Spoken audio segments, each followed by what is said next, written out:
pagkamoral, dili na para sa mga santo, para na natong tanan nga gusto mahimong tinuod nga tao. Mga ka-vibes, karon nga panahon, high-tech na gyud ta. Makapalit na tag gatas gamit lang ang QR code.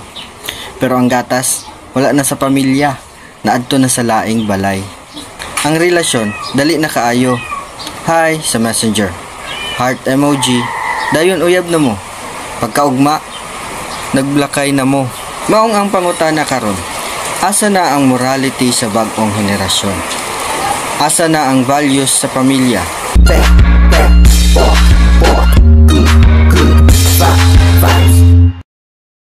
Sa una, kung naiuyab ang silingan, ipaila-ila pa sa mama, sa papa, sa tibok barangay.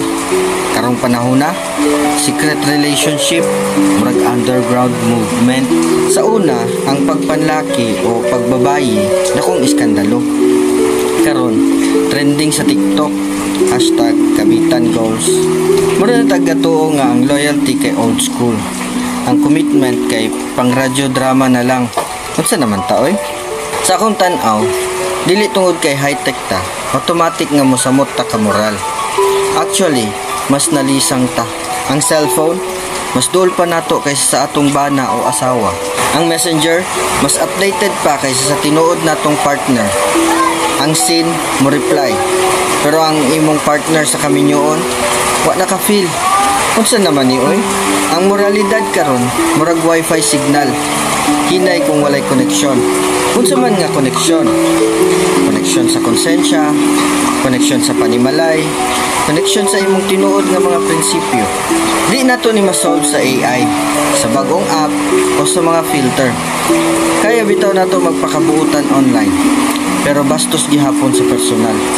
Unsaon man ang aesthetic feel kung toxic ka in real life? Ang pamilya karon dali na mabungkag. Usahay tungod lang kay wa na spark. Unsa day ni? Kandila? Ang uban mo ingon, mas gipili na ako akong kalipay. Okay na unta kung tinuod nga kalipay, dili lang kalingawan. Kay daghan kaayo karon nangita og bag-ong partner, pero wala pa gani nila nahuman ang issue sa ilang kaugalingon. Guba na gani kadaan, gusto pa ka magdala og lain? Aw, pasensya, pero truth hurts, di ba? Mga ka-vibes, ang tinuod nga pagkamoral, wala sa unsay gipost, naa sa unsay gibuhat kung walay nakakita. Ang tinuod nga relasyon, dili lang sa sweetness sa first few weeks.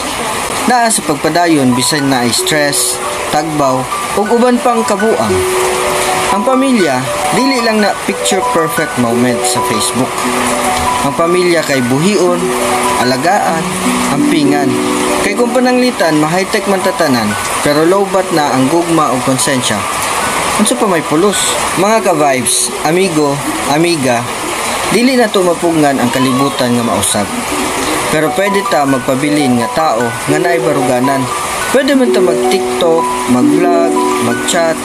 Basta di lang tato kalimtan nga bisan unsa ka high-tech sa gawas. Kung low-tech ang imong values, walay pulos. Pero ayaw lang sigig upgrade sa imong phone. Upgrade sa imong batasan. Pagkamoral, dili na para sa mga santo. Para na natong tanan nga gusto mahimong tinuod nga tao. Salamat sa kamayong oras sa pagpaminaw. Kung inumdumi, ang tinuod nga relasyon, walay cheat code. Kinahanglan lang og respeto, gugma, ug gamayng pagsabot.